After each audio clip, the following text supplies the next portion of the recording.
Hi everyone. आज हम class 9th का पॉलिनॉमियल चैप्टर्स डिस्कस करेंगे। ये एक बहुत इंपॉर्टेंट चैप्टर हो जाता है। जो आगे के चैप्टर्स हैं इस क्लास 9th में, जो डिस्कस करते हैं अलजेब्रिक एक्सप्रेशंस के बारे में। और साथ ही साथ जब आप 10th में जाएंगे ना, तो जो क्वाड्रेटिक इक्वेशंस होते हैं और जो लीनियर इक्वेशंस होते हैं और जो हम ग्राफ से क्वेश्चन सॉल्व करते हैं, तो उसके लिए एक समझ सकते हैं कि एक फंडामेंटल एक बिल्डिंग ब्लॉक है, मतलब ये एक नींव होती है। ठीक है, चलिए। इनफैक्ट मैं आपको बता दूं कि अलजेब्रा बहुत ही इंटरेस्टिंग चैप्टर होता है मैथमेटिक्स का। और मुझे पर्टिकुलरली बहुत पसंद आता है, क्योंकि बचपन से मैंने जब भी मैं पढ़ा करता था तो मैं अलजेब्रा के क्वेश्चंस को बहुत इंटरेस्ट लेके समझता था, सॉल्व करता था। और आज भी जब मैं इवन हायर मैथमेटिक्स के हायर क्लासेस के मैथमेटिक्स को सॉल्व करता हूँ, तो अलजेब्रा एक ऐसा एरिया है जिसमें मैं पूरी तरह से कॉन्फिडेंट रहता हूँ। तो मैं कोशिश करूँगा कि इन वीडियोस के थ्रू जब हम इस वीडियो में देखेंगे और आने वाले वीडियोस में इन चैप्टर्स को कवर करेंगे कि ये आपके लिए जितना इंटरेस्टिंग बना सकूँ। और साथ ही साथ सभी लोगों को, मतलब जिनको मैथ्स इंटरेस्टिंग लगता है, जिनको नहीं लगता है, जिनको मुश्किल लगता है, जिनको आसान लगता है, सभी के लिए ये चीज़ आसान बना सकूँ। ठीक है, आइए। तो अ, हम पॉलिनोमियल के बारे में डिस्कस करते हैं। पॉलिनोमियल बेसिकली क्या होता है? पॉली पॉली मतलब होता है मेनी। अगर आप नाम में ही देखेंगे तो पॉली मतलब होता है मेनी, एक से ज़्यादा। और इस पूरे पॉलिनोमियल का अर्थ है कि एक से ज़्यादा जब टर्म्स होते हैं किसी भी एक्सप्रेशंस में, तो अ, उसको हम पॉलिनोमियल बोलते हैं। टर्म्स क्या है, आइए समझते हैं। देखिए, जब हम किसी चीज़ को ऐसे लिख सकते हैं 2x² + 4x + 2, तो ये जो 2x² है, 4x है और 2 है ना, ये जो अलग अलग है, ये आप देखिए, इसको अलग अलग भी हम लिख सकते हैं। आप लोगों ने पिछले क्लासेस में तो ये चीज़ ज़रूर पढ़ी होगी ना, कि हम 4x लिखते हैं, 2x² लिखते हैं, या जो भी लिखते हैं, -2 लिखते हैं, तो ये एक सिंगल टर्म्स होते हैं। ठीक है। पॉलिनोमियल्स क्या करता है, इन्हीं टर्म्स को जब हम प्लस और माइनस की हेल्प से, ठीक है, प्लस और माइनस की हेल्प से जब हम जोड़ देते हैं, तो इन इन सबको हम एक पॉलिनोमियल बोलते हैं। ठीक है। इसमें 3 अलग अलग टर्म्स हैं। और टर्म्स के अंदर आप देखेंगे कि ये जो 2 4 है ना, और ये 2 है, इसको कांस्टेंट बोला जाता है। क्या बोला जाता है? कांस्टेंट। और ये जो x² x1, और यहाँ पे भी हम इसको x⁴ लिख सकते हैं, क्योंकि उसकी वैल्यू 1 होती है। ठीक है। तो ये जो होता है ना, x² और आपका x⁴ और x⁴, इसको हम क्या बोलते हैं? वेरिएबल्स बोलते हैं। इनफैक्ट अगर आप देखेंगे तो ये एक एक्सप्रेशन है जिसको हमने एक्स के वेरिएबल में एक्सप्रेस किया हुआ है। ठीक है। तो ये पूरी टर्म होती है, ये एक्स के वेरिएबल हैं। और एक्स का ये जो एक्स के साथ ये जो कांस्टेंट टर्म है ना, 2 4, इसको हम कोफिशिएंट बोलते हैं। देखिए, आपको लग रहा होगा ये क्या पढ़ रहे हैं हम लोग याद कर रहे हैं कि ज्योग्राफी हिस्ट्री, वैसा नहीं है। ये समझना ज़रूरी होता है, क्योंकि ये जब बेसिक आप समझ जाएंगे ना, तो आपसे कोई ये नहीं पूछेगा कि ये क्या है, कोफिशिएंट एक्सप्लेन करो, टर्म्स एक्सप्लेन करो। लेकिन इस जब क्वेश्चन में ये चीज़ें लिखी हुई होंगी ना, तो वहाँ से आप उस चीज़ को रिलेट कर सकते हैं। इनफैक्ट आपको भी याद होगा कि आज आप वर्ड्स लिख सकते हैं, सेंटेंसेस लिख सकते हैं, लेकिन उसके लिए पहले कभी न कभी आपने ABCD ई ये सब जो है, ये आपने समझना शुरू किया था, याद करना शुरू किया था। तो इसके लिए ही ये ज़रूरी हो जाता है कि हम जो किसी भी सब्जेक्ट का या किसी भी चैप्टर का जो बेसिक्स है, वो हमारा क्लियर होना चाहिए। ठीक है। टर्म्स क्लियर हो गया, कोफिशिएंट हो गया, और ये जो पावर होते हैं ना, x², x⁴ x⁴, इसको हम एक्सपोनेंट्स बोलते हैं। इसको एक्सपोनेंट्स बोलते हैं। ये कोफिशिएंट हो गया, और इस पूरे टर्म को पॉलिनोमियल बोलते हैं। ठीक है। और ये जो होता है, ये वेरिएबल्स भी होते हैं। ठीक है। अब एक चीज़ और है, आप इधर छोड़ देंगे, ये देखिए, ये जो मैंने लिखा है यहाँ पे, देखिए, अगर ये जो x के पावर होल नंबर है, होल नंबर क्या होता है? 0 से शुरू होता है और 1 2 3 4 जो इंटीजर्स होते हैं, अगर ये जो वेरिएबल के पावर्स हैं, वो अगर होल नंबर हैं, तो ही वो पॉलिनोमियल है। अगर वो x टू द पावर -1 यानी कि ये क्या हो जाएगा 1/x ऐसे फॉर्म में है, या ये x टू द पावर 1/2 हो गया अगर √x है। अगर ये इन फॉर्म्स में है तो ये पॉलिनोमियल नहीं होता है। ये क्लासिफिकेशन किया हुआ है पहले से, ठीक है। अगर वो एक वेरिएबल की पावर होल नंबर नहीं है तो वो पॉलिनोमियल नहीं होगा। जैसे x to the power 1/2, x to the power 1/3, x to the power या y टू द पावर -1, ठीक है। एक चीज़ और फंडामेंटल डिस्कस कर लेते हैं कि पॉलिनोमियल जो होता है ना, उसके फाइनाइट नंबर ऑफ टर्म्स होते हैं।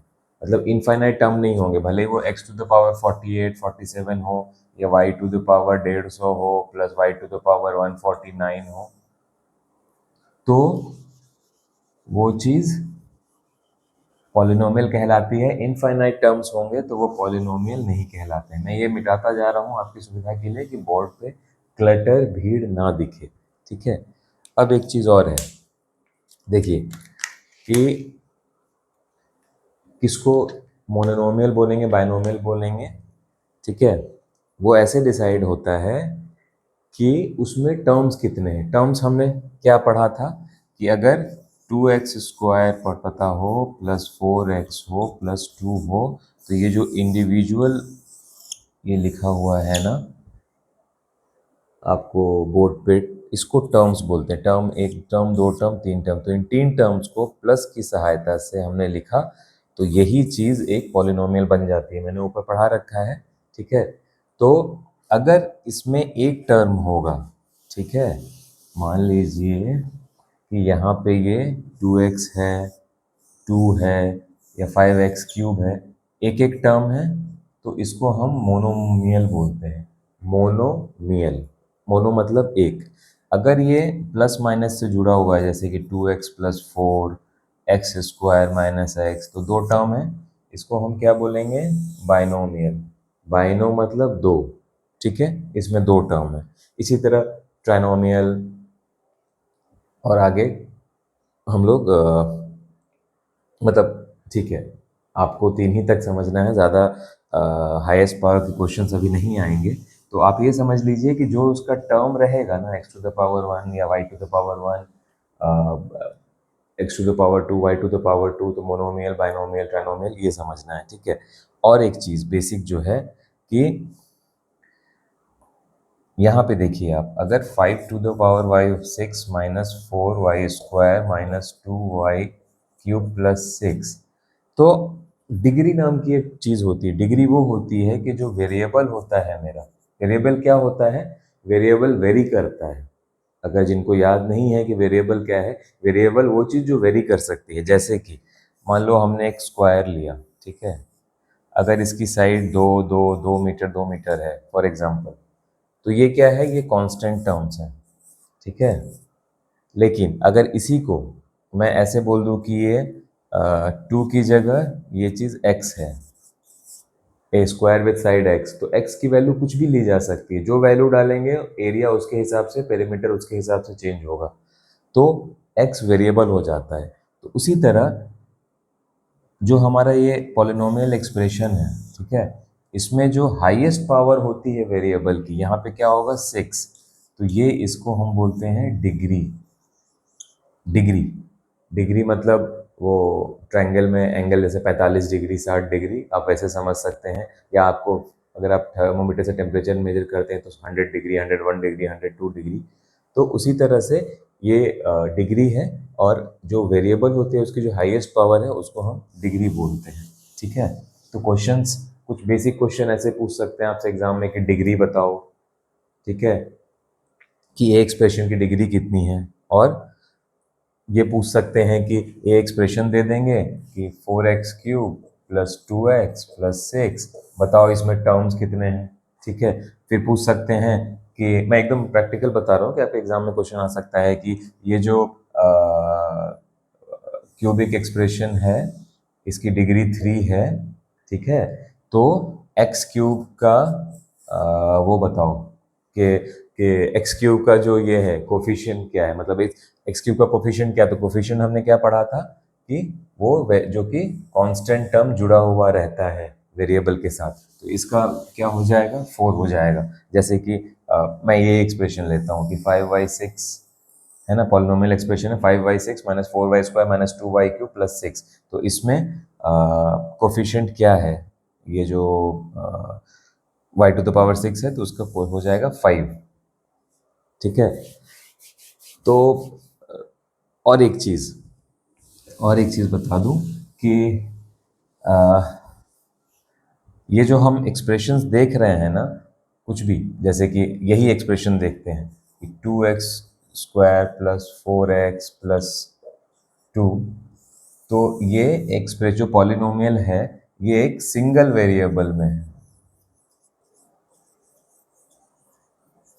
वेरिएबल क्या हुआ हमारा, x। ठीक है, ये हमारा वेरिएबल हो गया। सिंगल वेरिएबल क्यों हुआ बताइए, क्यों सिंगल वेरिएबल हुआ? क्योंकि यहाँ पे सिर्फ x ही वेरी कर रहा है। अगर इसी को मैं ऐसे लिख दूं कि 2x² plus 4xy plus 2y plus 3, तो यहाँ पे क्या हो जाएगा? या फिर इसको कॉम्प्लेक्स नहीं बनाते हैं, आप लोग बोलेंगे एक्स वाई क्यों हो गया, 4x प्लस 2y प्लस 3, तो यहाँ पे आप देखेंगे वेरिएबल एक x है और एक y भी आ जाता है, तो यहाँ पे 2 वेरिएबल हो जाते हैं। तो ये single expression in single variable नहीं रहा, ये एक्सप्रेशन इन डबल वेरिएबल हो गया। ठीक है, चलिए क्लोज करने के पहले मैं एकदम क्विकली आपको रिवाइज करवा देता हूँ कि हमने क्या क्या पढ़ा अभी तक, ताकि आपको बिल्कुल आसान हो जाए। जब ये एकदम बेसिक फंडामेंटल है, इसके आगे चीज़ें थोड़ी सी और कॉम्प्लेक्स हो जाएंगी, थोड़ी और चीज़ें आ जाएंगी, बट घबराना नहीं है, ये मतलब हम इजीली सॉल्व कर सकते हैं इसको, और ये बहुत इंटरेस्टिंग होता है, चाहे वो पॉलिनोमियल हो, अलजेब्रा हो, क्वाड्रेटिक इक्वेशन, सब बहुत इंटरेस्टिंग होते हैं। तो हमने पढ़ा टर्म्स के बारे में। टर्म्स क्या होता है, इंडिविजुअल जब कांस्टेंट और वेरिएबल टर्म एक साथ होते हैं, या सिर्फ कांस्टेंट या सिर्फ वेरिएबल होगा तो उसको हम टर्म्स बोलते हैं। टर्म्स को प्लस माइनस साइन को मिला के हम पॉलिनोमियल बनाते हैं। यहाँ पे जो x होता है या y होता है वो वेरिएबल होता है, जो इन वेरिएबल्स के साथ अटैच्ड होता है, टर्म्स मल्टीप्लाइड होता है, उसको कोफिशिएंट बोलते हैं। और इन वेरिएबल्स की पावर उनको एक्सपोनेंट्स बोलते हैं। ठीक है, एक्सपोनेंट्स भी बोलते हैं, और वो डिग्री के तौर पे भी डिफाइन होता है कि अगर x² है तो इसकी डिग्री 2 है, 2 है इसकी डिग्री। ठीक है, अगर ये y³ है तो 3 इसकी डिग्री हो गई। ठीक है, और अगर एक सिंगल वेरिएबल में है, सिर्फ x टर्म्स है, y टर्म है, t टर्म्स है, तो सिंगल वेरिएबल में एक्सप्रेशन होता है। अगर x, y या t एक से ज़्यादा वेरिएबल को इंक्लूड किया गया है तो वो डबल वेरिएबल या ट्रिपल वेरिएबल होता है। ठीक है, तो क्वेश्चंस आपसे अभी बेसिकली इन्हीं चीज़ों के बारे में पूछा जाएगा। और एक और चीज़ कि अगर जो वेरिएबल है x है या y है या z है या t है, अगर इनकी जो एक्सप्रेशंस हैं, इनकी अगर जो एक्सपोनेंट्स हैं, अगर वो होल नंबर नहीं है तो वो पॉलिनोमियल नहीं होंगे। होल नंबर होना ज़रूरी है। होल नंबर मतलब 0 हो, 1 हो, 2 हो, 3, 4, 5। अगर वो माइनस में है या फिर फ्रैक्शन में है तो वो पॉलिनोमियल नहीं होगा। ठीक है, चलिए ये रिवीजन के साथ मैं आज का ये जो वीडियो है मैं इसको बंद करता हूँ। ठीक है, और उम्मीद करता हूँ कि आपको ये चीज़ समझ में आई होगी। नहीं आई होगी तो कृपया मुझे कमेंट करके बताएं कि आपको और क्या हेल्प चाहिए, और अगर आपको पसंद आ रहा है तो कृपया लाइक एंड सब्सक्राइब करें। Thank you.